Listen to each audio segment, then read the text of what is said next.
Welcome back. You're still watching Fut-Afrique. Thank you so much for choosing to stay with us. Welcome to the final segment of the show. This is where we celebrate women's football as we put the spotlight on this force that's igniting change. But never do it alone. I also do it with the Jessica Bukamosonkomo, our newlywed. I'm going to get over it. People are just like, okay, we get it. I'm letting you bask in the excitement for now. I feel like you're going to get... And when you get over it, I'll be like, why was such a long introducer as newlywed? How are you, Mama? I'm good. Let's get into it. Let's remind you of this week's trivia question. We asked you, how many times has Morocco hosted the CAF Women's Champions League prior to them hosting this year? You sent through your answers. You got it right, you got it incorrect, but thank you for playing. This will be interesting to see who actually follows women's football, because the one who gets it correct definitely does follow. But the correct answer, to take them out of their misery... Okay, I was about to give you answers. ...is once, and that was in 2022.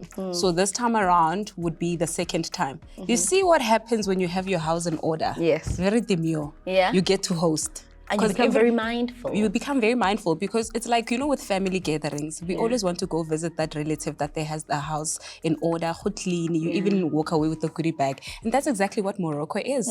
And that's why they keep hosting. Well, there you have it. That's the answer to this week's trivia question. The answer is once. It was in the year 2022. And here they are doing it yet again in the year 2024.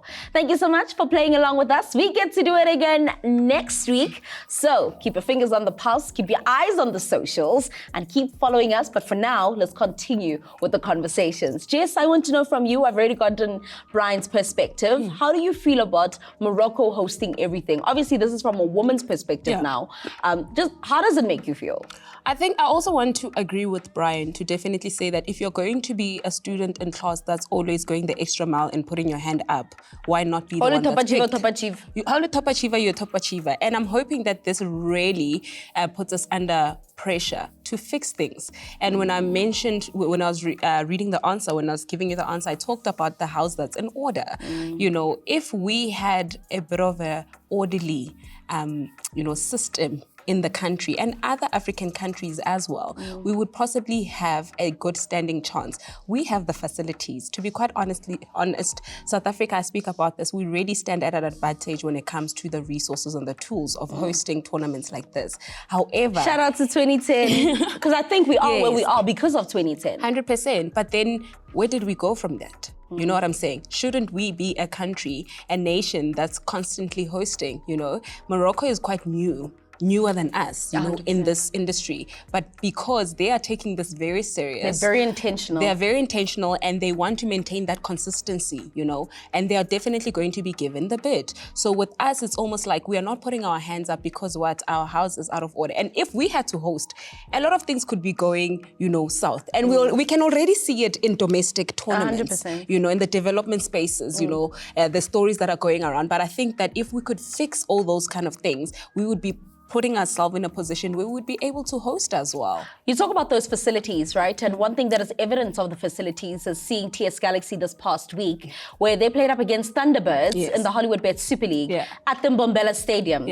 For you at home, this is a big deal. This is the first time that we have a women's team play at a World Cup stadium for a league match. And it's not when we have visitors or countries over.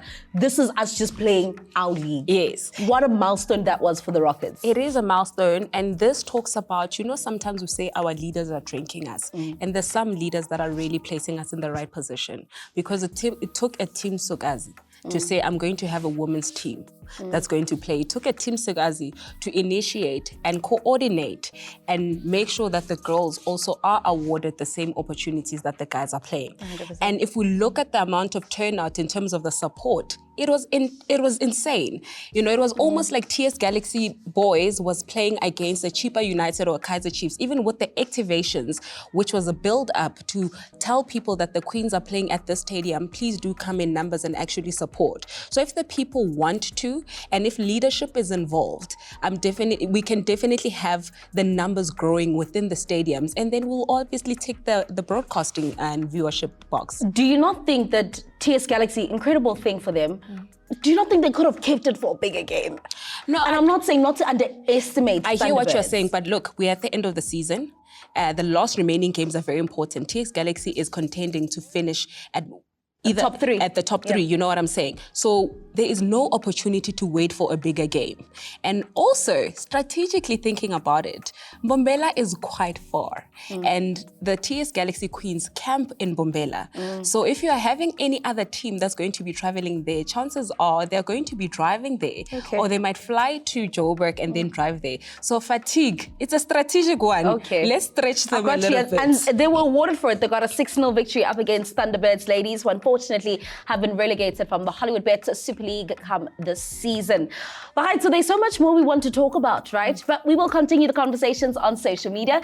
We also get to continue it next week, same time, same place. Thank you so much for constantly choosing us. Lina Lakakiti Meleng, Khosikadi Khapanda, Jessica Vagavusongomo, Brian Mofokeng, Adelane Ogornade, and the incredible team behind the scenes, Sinitanda Nonke Emakaya. Goodbye.